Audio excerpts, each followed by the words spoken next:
सभी को नमस्कार।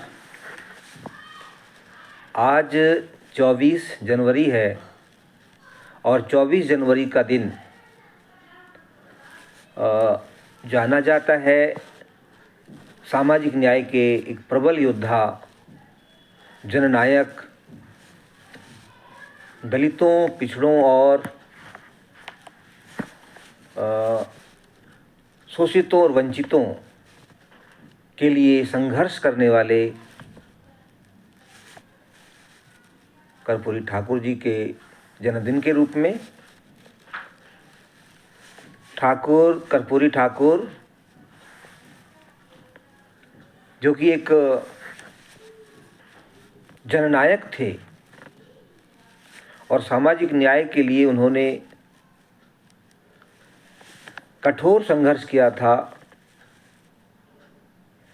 जातिवादियों से लोहा लिया था, रूढ़िवादियों से डटकर मुकाबला किया था, जिसकी वजह से पिछड़े समुदाय में उनकी लोकप्रियता बढ़ी और वो एक सामान्य से नेता से जननायक कर्पूरी ठाकुर बने। तो आज हम उनके जीवन, उनके संघर्ष और उनके योगदान पर खास बात करेंगे। उनका जन्म आज ही के दिन अर्थात 24 जनवरी 1924 को बिहार के समस्तीपुर जिले के पितरौंझिया नामक गांव में हुआ था। ये पितरौंझिया नामक जो गांव है, अब इसका नामकरण स्वयं कर्पूरी ठाकुर के नाम पर ही हो गया है, तो अब इसको कर्पूरी ग्राम के नाम से जाना जाता है।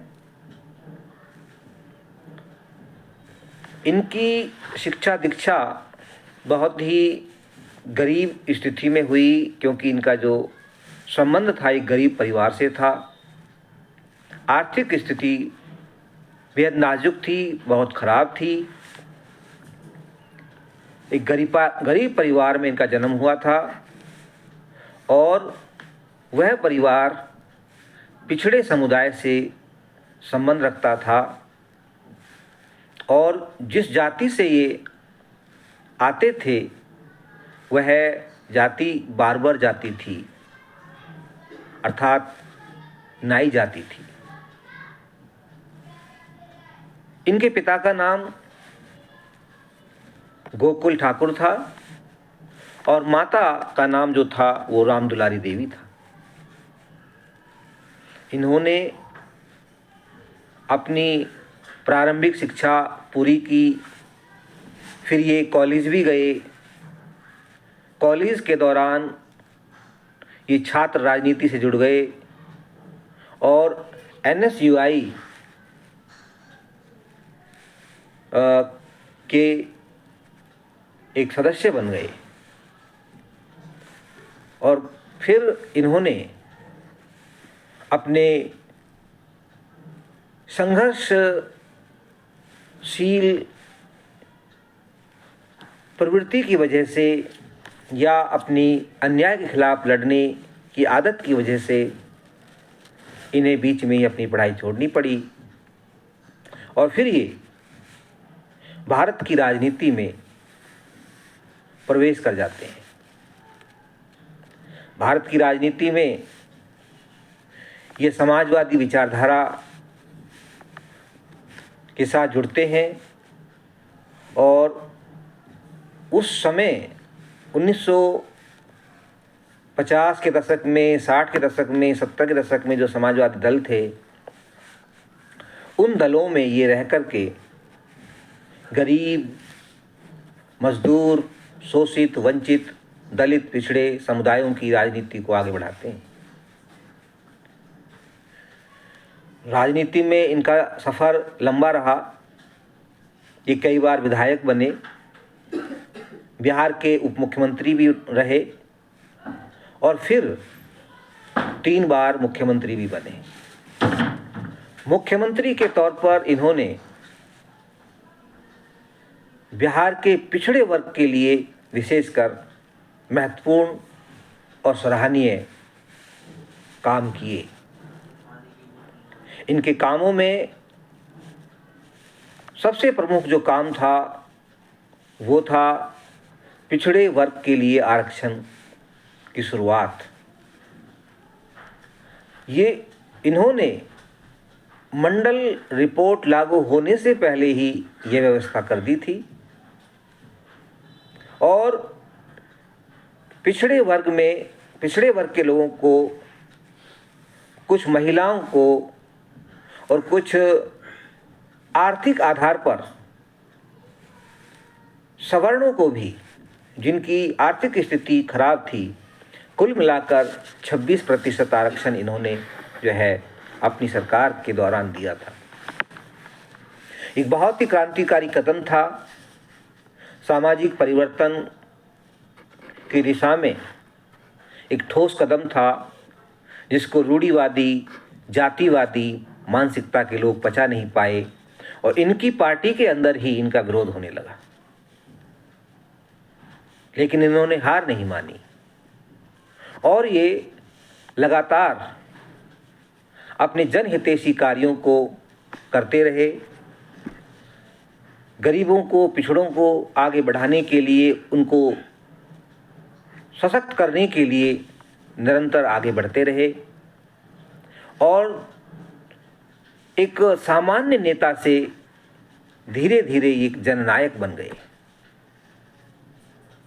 तो आज का जो दिन है ये इनको नमन करने का दिन तो है ही, साथ ही इनके जीवन से, इनके संघर्ष से, इनके योगदान से प्रेरणा लेने का भी दिन है कि इन्होंने किस तरह से कठिन परिस्थितियों में, विपरीत परिस्थितियों में रहते हुए समाज सेवा की, समाज के हाशिए पे पड़े हुए लोगों को ऊपर उठाया और उन्हें आगे बढ़ाया। जननायक कर्पूरी ठाकुर जी एक बहुत ही सत्यनिष्ठ और ईमानदार नेता के तौर पर जाने जाते थे। हम उनका आपको एक चित्र दिखाते हैं। ये चित्र जो है ये कर्पूरी ठाकुर साहब का चित्र है और जो कि ईमानदारी की मिसाल थे और जननायक, जनता के लोकप्रिय नेता के तौर पर इन्हें जाना जाता था।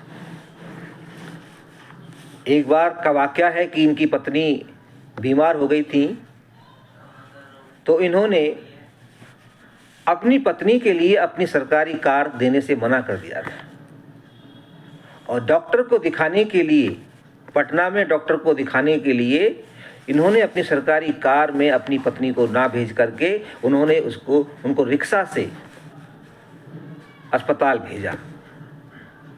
तो ये दिखाता है कि ये जो बहुजन नेता हैं, ये जो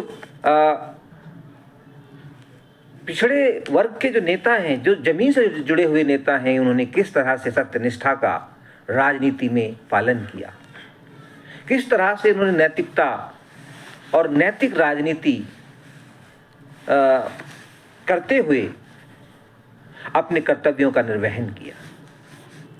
अगर वो चाहते तो जैसे आज के बहुत से अधिकतर जो नेता हैं, आपको पता है कि किस तरह से वो राजनीतिक सरकारी संसाधनों का दुरुपयोग करते हैं, लेकिन उन्होंने सरकारी संसाधनों का कोई दुरुपयोग नहीं किया।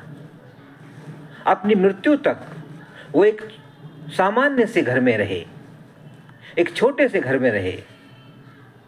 ये उनकी सत्यनिष्ठा, उनकी ईमानदारी और उनकी कर्तव्यपरायणता को दिखाता है। जहाँ तक किसानों की बात है, तो किसानों के लिए इन्होंने एक बहुत बेहतरीन नीति अपनाई जो कि अपने आप में एक मिसाल है। इन्होंने एक निर्णय लिया मुख्यमंत्री रहते हुए कि जो ऐसी जमीन, कृषि योग्य जमीन जिसमें बहुत कम फसल उगती है और उससे कोई खास आमदनी नहीं होती किसानों को, तो ऐसी ज़मीन को इन्होंने लगान मुक्त कर दिया।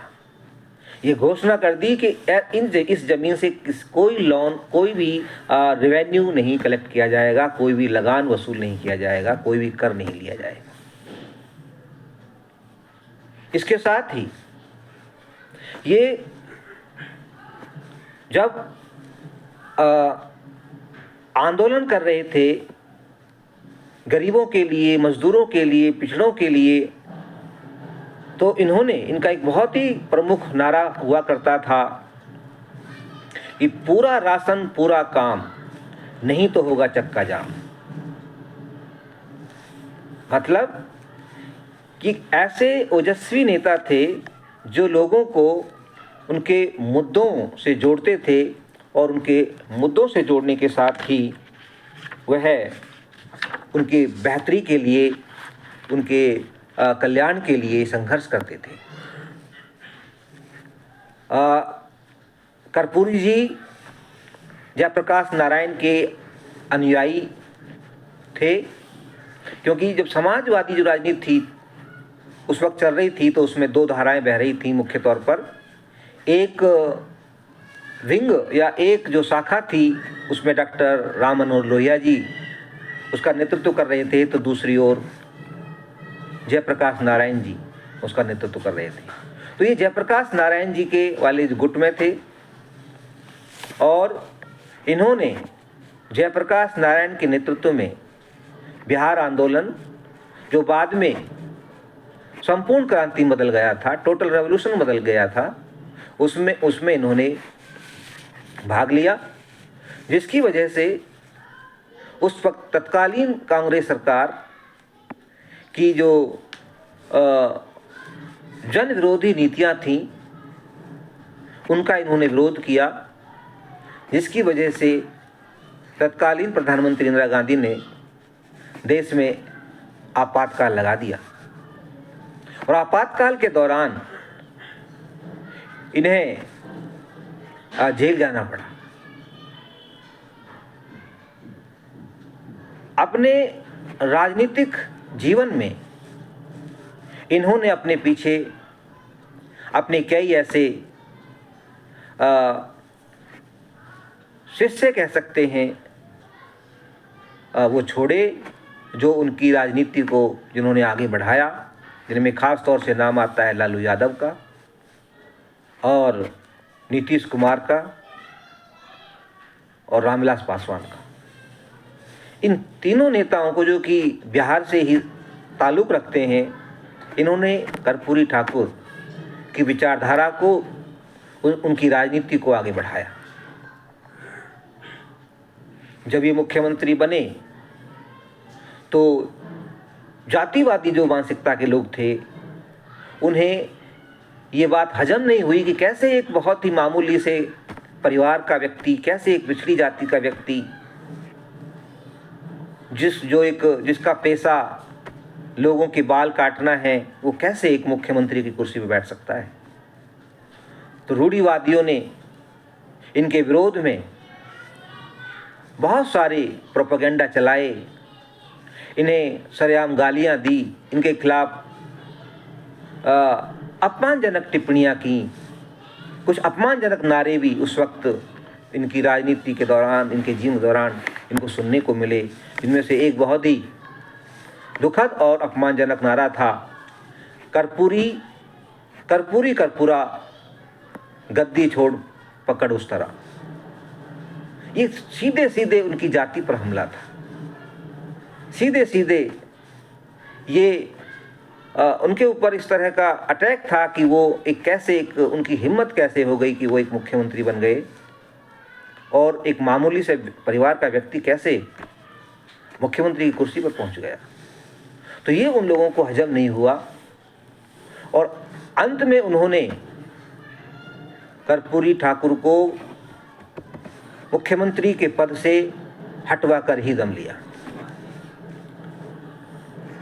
कर्पूरी ठाकुर के विरुद्ध उन्हीं के पार्टी के एक दूसरे नेता, जो कि दलित नेता थे, राम सुंदर दास, उनको खड़ा कर दिया और इन्हें फिर इस्तीफा देना पड़ा और राम सुंदर दास को मुख्यमंत्री बनाया गया।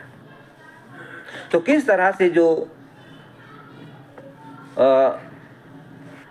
रूढ़िवादी लोग थे वो कैसे डिवाइड एंड रूल, कैसे फूट डालो और राज करो के सिद्धांत को अपना करके अपना काम निकालते थे, और कैसे उन्होंने कर्पूरी ठाकुर को नुकसान पहुंचाया, उनकी राजनीति को जो है काफ़ी नुकसान पहुंचाया।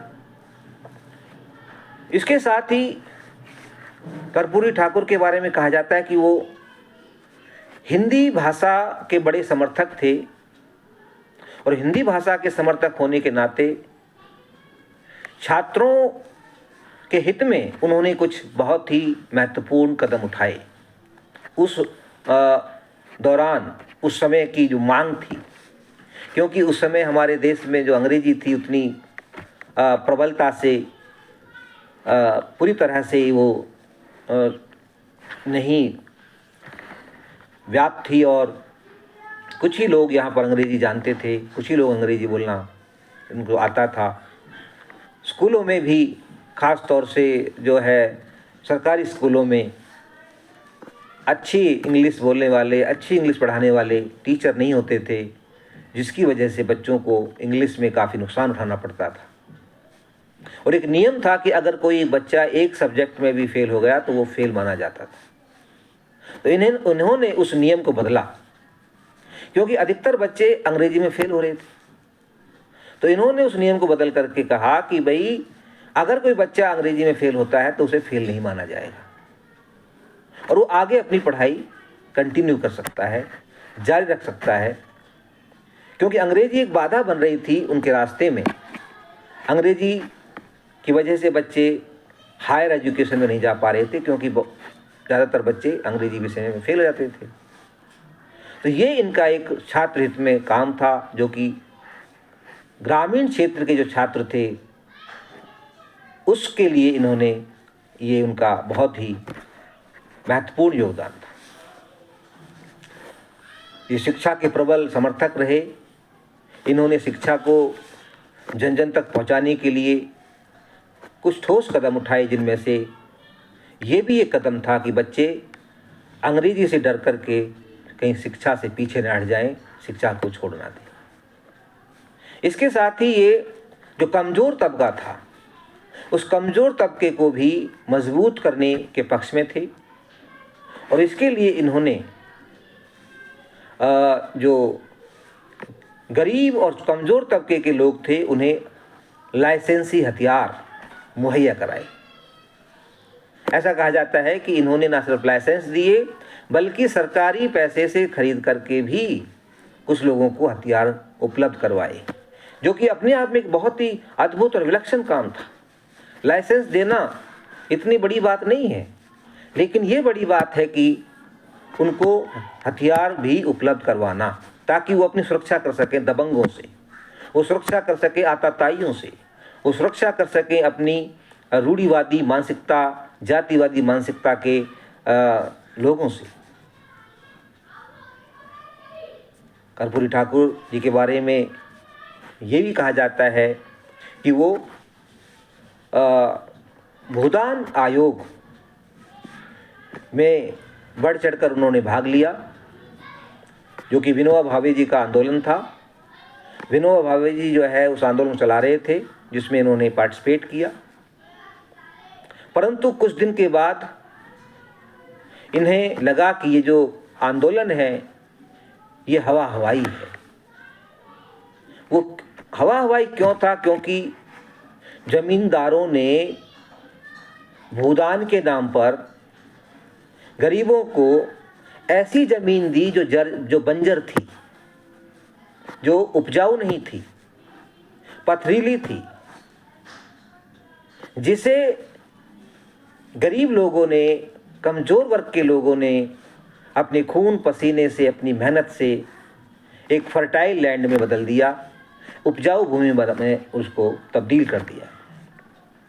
जब ऐसा हुआ तो फिर जिन जमींदारों ने ज़मीन दी थी, दान कर दी थी गरीबों को, वो फिर उसे वापस लेने लग गए। तो एक तरह से कर्पूरी ठाकुर को लगा कि ये तो एक ढकोसला था, यह एक जो है हवा हवाई कवायद थी विनोबा भावे की। विनोबा भावे ने कुछ नहीं किया उस समय, कोई विरोध नहीं किया। तो इस कारण इन्होंने विनोबा भावे को हवाई महात्मा की संज्ञा दी कि आप जो गरीबों के कल्याण के लिए आपने जो आंदोलन चलाया है, भूदान आंदोलन, ये सिर्फ एक ढकोसला है, नाटकबाजी है, इसमें सच्चाई कुछ है ही नहीं, और आप जो है एक हवाई महात्मा हो। महात्मा कहना आपको ठीक नहीं। तो इस तरह के तेवर के नेता थे कर्पूरी ठाकुर, जिन्होंने पिछड़ों की राजनीति को आगे बढ़ाया, पिछड़ों के हितों को आगे बढ़ाया, उनके लिए आरक्षण की शुरुआत की, और इसी कारण आगे चल कर के लालू यादव जैसे, नीतीश कुमार जैसे नेता, शरद यादव जैसे नेता, रामविलास पासवान जैसे नेता भारत की राष्ट्रीय राजनीति के पटल पर उभर कर आए, और उन्होंने भारत की राजनीति को काफ़ी प्रभावित किया। तो अंत में हम जननायक कर्पूरी ठाकुर जी को नमन करते हैं और उनसे प्रेरणा लेते हैं, और युवाओं को भी हम उनसे प्रेरणा लेने के लिए अनुरोध करते हैं कि आप कर्पूरी ठाकुर साहब को पढ़ें, उनके संघर्ष को जानें, और अपने देश के लिए, अपने समाज के लिए उनके रास्ते में चलते हुए अब कुछ योगदान दें, और कर्पूरी ठाकुर के सपने को साकार करें। कर्पूरी ठाकुर की 100वीं ये जो जयंती है, इसके ही अवसर पर वर्तमान केंद्र की सरकार ने उन्हें भारत रत्न दिया है, जो कि एक बहुत ही सराहनीय कदम है। लेकिन ये देर से किया गया ये सम्मान का सम्मान है, ये सम्मान उनको बहुत पहले मिल जाना चाहिए था, लेकिन फिर भी एक कहावत है कि देर आयत दुरुस्त आयत, और भारत रत्न मिलने पर हम कर्पूरी ठाकुर की सभी समर्थकों को, सभी अनुयायियों को बहुत बहुत बधाई देते हैं। इस वीडियो में बस इतना ही। आपका बहुत बहुत धन्यवाद।